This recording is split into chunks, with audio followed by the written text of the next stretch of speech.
This is the Xinjiang Uyghur Autonomous Region of China, located at the very northwest of the country, where China borders Mongolia and Kazakhstan.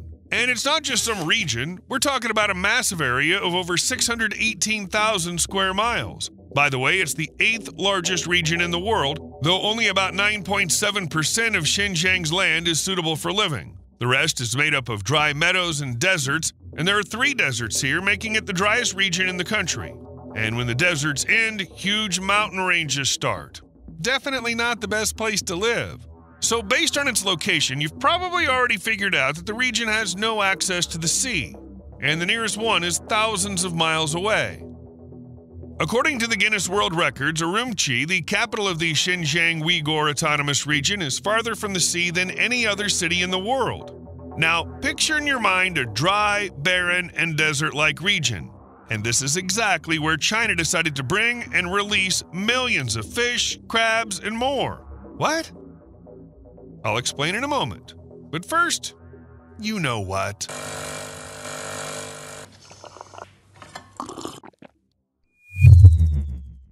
For the first time ever, the most unobtrusive reminder to hit the like button, in case you tend to forget.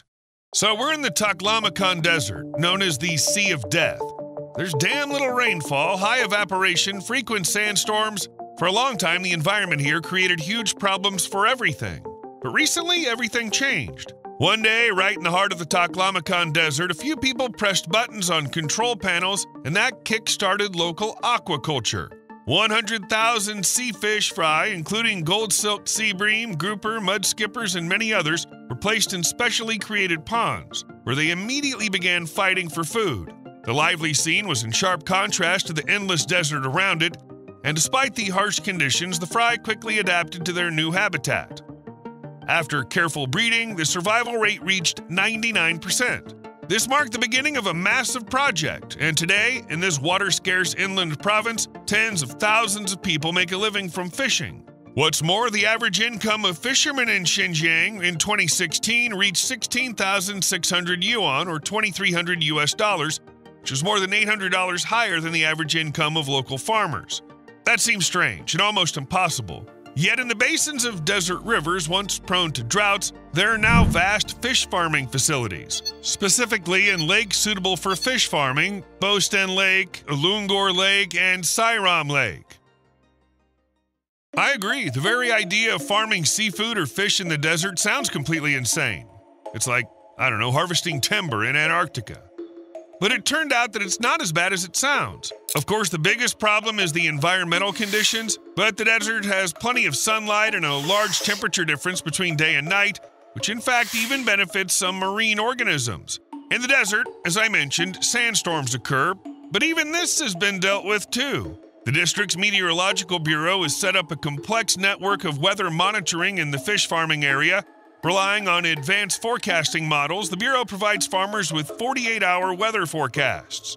At the same time, it sends out weather warnings about possible sandstorms, heat waves, strong winds, cold snaps, and other catastrophic weather conditions so that farmers have enough time to take protective measures. In fact, it was the meteorological services that played a key role in the process of introducing fish fry. It was the Meteorological Bureau that predicted the weather changes and chose the most suitable time window for transporting the fry, which had a significant impact on their survival rate. Also, during construction, the research team developed an ecological smart system that maintains the water temperature between 68 and 86 degrees Fahrenheit for healthy fish growth. This solves the key temperature problem of aquaculture in the desert. So they figured out the weather, the water temperature's under control, the fry have been brought in. Hold on, this is the desert, sand, mountains, rocks, just a bit of grass.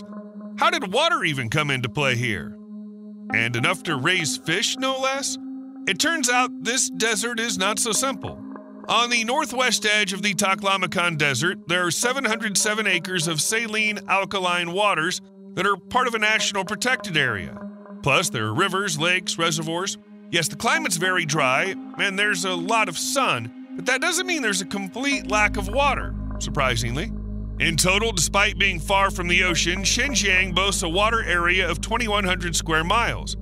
The region's water bodies are home to over 500 species of small organisms that could serve as food for the farmed fish. But there's a catch. There's water, and there are even some organisms living in it, but it's so salty that for a long time it was considered completely useless. And the soil here is salty too. Rather, it's saline alkaline, which is traditionally considered useless. It's not very favorable for growing anything, and it also lowers the water quality. But China still figured out how to turn this disadvantage into an advantage.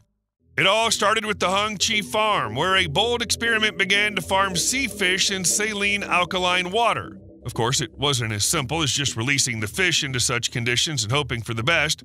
After numerous experiments funded by the southern Chinese province of Guangdong, trace elements were discovered that modify the water to make it resemble ocean water. These are mainly calcium, magnesium, and potassium ions, all of which are completely harmless to human health, and their cost is minimal. With the help of these elements, circulation systems were created that transform the water from the local saline lake into seawater suitable for farming sea fish. Essentially, people managed to create artificial seawater. This, by the way, led to the development of numerous patented inventions and stimulated the farming of various species. As a result, the salinity level in the natural water bodies of Xinjiang is naturally close to the level of seawater. And if you're wondering why they're farming fish in the desert in the first place, the answer's simple: the economy. This is China's ambitious plan to turn the arid region into an aquaculture hub. The government's been encouraging private investments in aquaculture in the northwestern provinces of China since 2017, and seafood produced in Xinjiang is used by restaurants in many Chinese cities. The goal is for Xinjiang to become a significant region for fish and seafood production, and the prospects are truly excellent. Despite being far from the ocean, the industry is developing and gaining popularity. As for the locals, they're convinced the sparsely populated inland areas far from industrial pollution provide the perfect environment for growing high-quality products. And innovation makes this farming possible. In the end, Xinjiang today is far from the same Xinjiang it was even 20 years ago. At the beginning of this century, most of the fish consumed by the locals had to be imported from elsewhere, and many farmers and livestock breeders had never eaten fish in their entire lives. Today, aquaculture products not only meet local demand, but are also exported to Japan, Finland, and other countries. You'd think these are already pretty fish-rich countries themselves. So far, the area of water bodies suitable for fishing spread around the deserts of Xinjiang has exceeded 185,000 acres. This is about the same as the entire area of the American city of Memphis, or just a little less than the land area of New York City. Fish and seafood farming is progressing at a good pace. In 2023, Xinjiang produced 184,000 tons of products worth $530 million. By 2025, the local government predicts that the total value of Xinjiang's aquaculture industry will reach nearly $3 billion. As of October 2024, there were 6 cooperatives and enterprises engaged in aquaculture in Xinjiang. They'd already raised 414,000 fish of 8 species, 305,000 green crabs, and 4.8 million shrimp, with 15 tons of shrimp already hitting the market. And production volumes keep growing. For example, between 2010 and 2020, the output increased from approximately 101,063 to 163,022 tons. Naturally, it wasn't a smooth process. Take Sairam Lake, for example, the largest alpine lake in Xinjiang. Its water is of excellent quality, and with a low but stable underwater temperature, the lake is quite suitable for breeding certain types of fish. There was no fish in the lake until 1998, when a local aquaculture organization decided to introduce northern whitefish from Russia. In the very beginning, the survival rate of the fish during hatching was only about 3%. Then, in 2000, local fisheries authorities invested $520,000 in a fish farming facility. The funds went toward developing infrastructure and breeding technologies, allowing the company to hire more specialists for research. And according to rumors, they researched tirelessly, staring into microscopes for 5 or 6 hours at a time, just to make even a small breakthrough in artificial fish breeding. And they succeeded.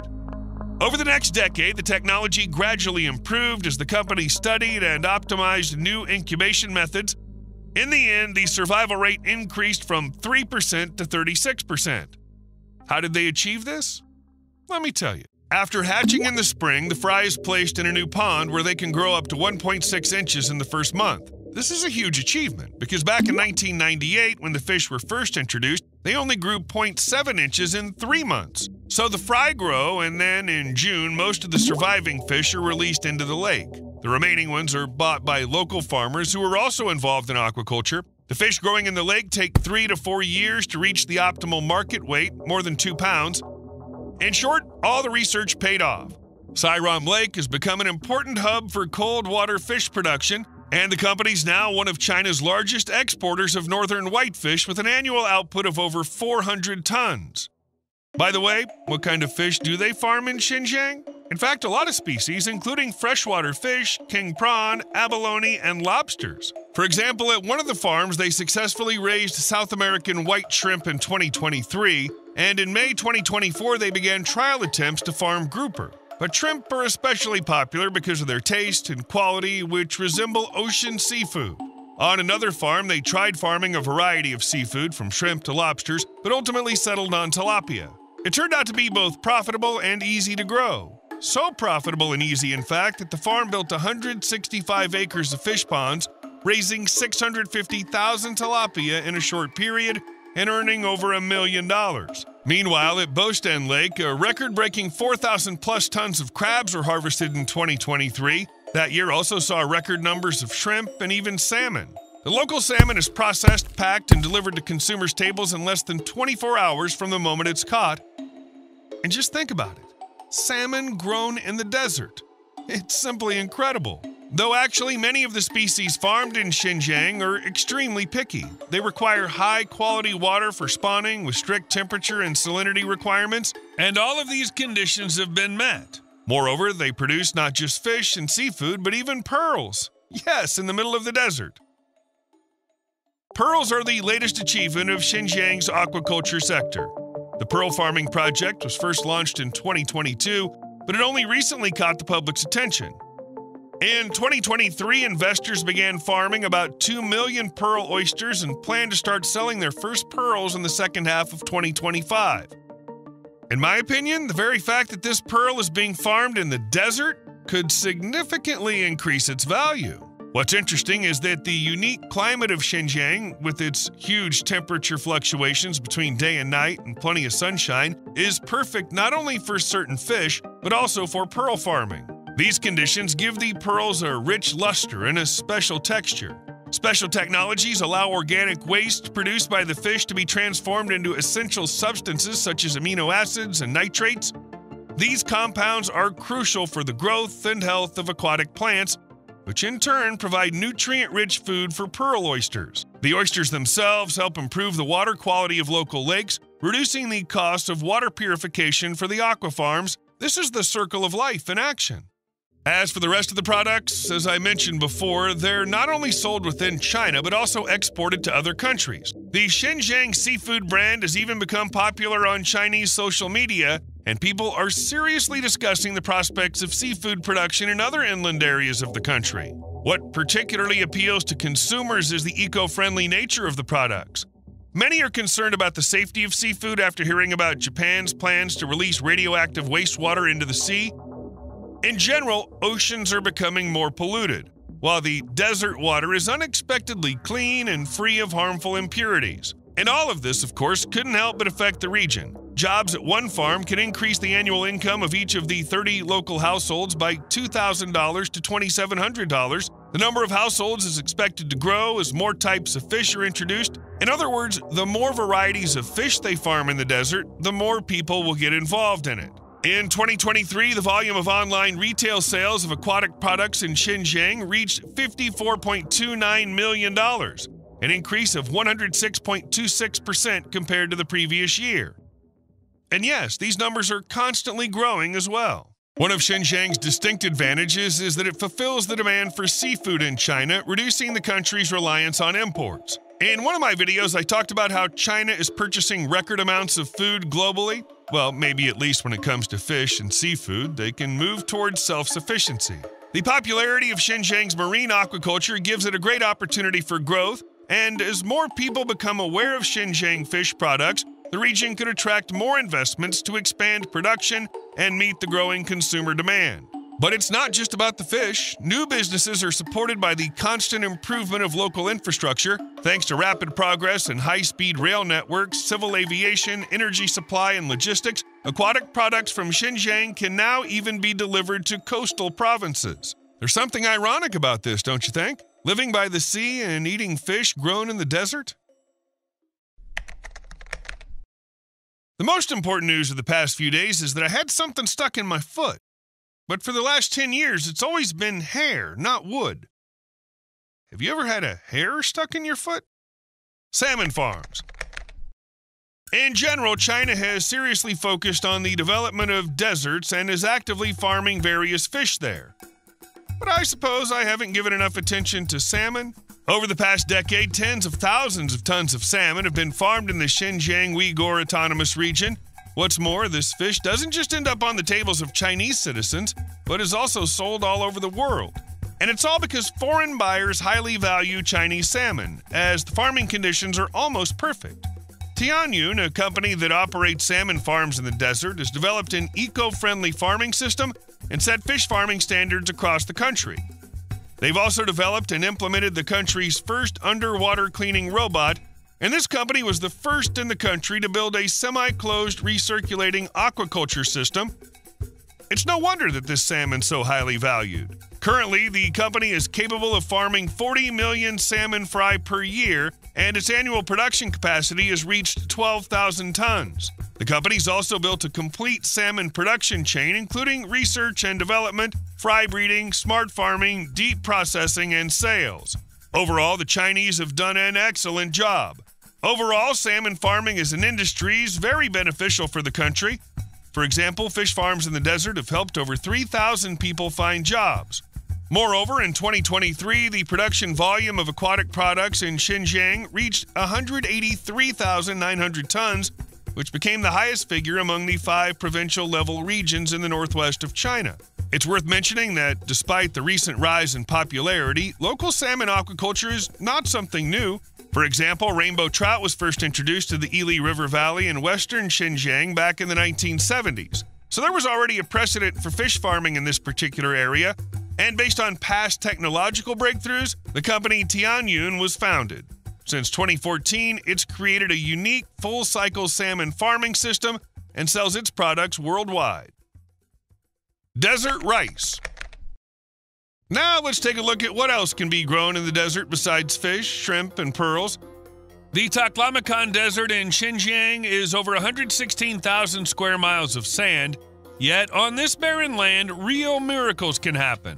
They grow a lot of rice there. It's important to mention here that we're talking about sea rice. While regular rice is sensitive to salt-alkali stress and its growth is suppressed or even stopped in unsuitable soil, sea rice is free from these drawbacks. Around the Taklamakan Desert, there are large areas of saline, alkaline lands that cannot be used for agricultural production. To address this, in 2018, a research group focused on growing rice and seawater opened experimental fields here. The researchers aim to turn desert land into arable land. As a part of the project, sea rice was grown on 5 main types of saline alkaline soils, as well as on secondary saline alkaline and degraded agriculture lands. Additionally, trial plantings were carried out to select the best varieties of sea rice. The Yupu Lake area is one of the test sites, and this location was chosen for a reason. It has the highest soil salinity, with salt content in the soil reaching up to 17%. One might think that even sea rice wouldn't thrive here, but the experiment was successful. As they were planting rice, the researchers combined different irrigation methods and continuously replaced and improved the varieties of sea rice planted. What did this lead to? After the perfect variety was selected, the salinity of the experimental field decreased several times, and thus the desert land was transformed into agricultural land. However, the team of scientists didn't stop there. After the first harvest, they planned to replant the rice to confirm the success of the experiment. And the result, of course, is impressive. The rural areas around the city of Kashgar in Xinjiang were covered with rice, and numerous fields merged into a unified whole. To be more precise, 2,100 acres of land were planted at that time, and it took more than 20 rice harvesters to gather all that crop. In 2019, during the harvest season, the sea rice was evaluated by an expert group They managed to collect about 8.2 tons of product from 2.4 acres. In 2023, the area planted on saline alkaline lands in Xinjiang was estimated at 4,900 acres. There's definitely progress. But beyond the additional rice harvest, there's another great effect. Once barren lands have turned into fertile soils, bringing significant profit to local farmers. Flood in the desert. In 2024, videos started to circulate showing water flowing through the Taklamakan Desert and flooding desert highways. The flood sparked a strong reaction on social media because such an event is completely out of the ordinary for a Chinese desert, and frankly, for any desert. Xinjiang, where the Taklamakan Desert is located, is deep within the country and has a typically moderately continental climate with frequent droughts and low rainfall. Meteorological data shows that the average annual precipitation there is less than 4 inches, while the average annual evaporation rate is around 118 inches. But how did the floods happen then? According to an expert from the Meteorological Service of the Xinjiang Uyghur Autonomous Region, the flood was of a mixed type. It was caused by a combination of glacier meltwater and runoff from the snow due to prolonged high temperatures and recent heavy rains. According to him, during and just before the floods, temperatures reached around 95 degrees Fahrenheit in southern Xinjiang, while in some other areas they exceeded 104 degrees Fahrenheit. This led to the melting of mountain glaciers and snow, which increased the water flow into the Tarim River basin. Some of the tributaries reached or exceeded warning levels, and that's how the flood happened. And this isn't the first time the Taklamakan Desert's experienced something like this. For example, in July 2021, floods affected an area of more than 116 square miles in the desert. The water flows were so strong that dams were breached and power poles were knocked over. And in the summer of 2022, due to high temperatures, the main course of the Tarim River and its tributaries were flooded. I think you can guess what the result was. But wait, flooding is, of course, bad, but can it have a positive impact on the desert? You know, make the soil more fertile and all that?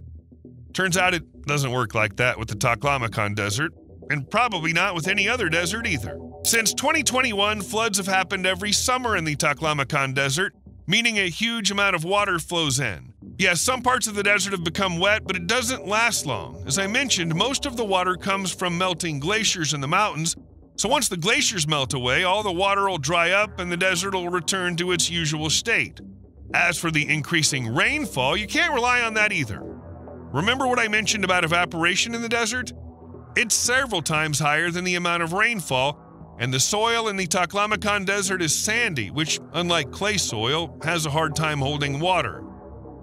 So it looks like the only option is to grow rice and fish. It seems impossible to change the desert any other way. You owe me a like. See you later.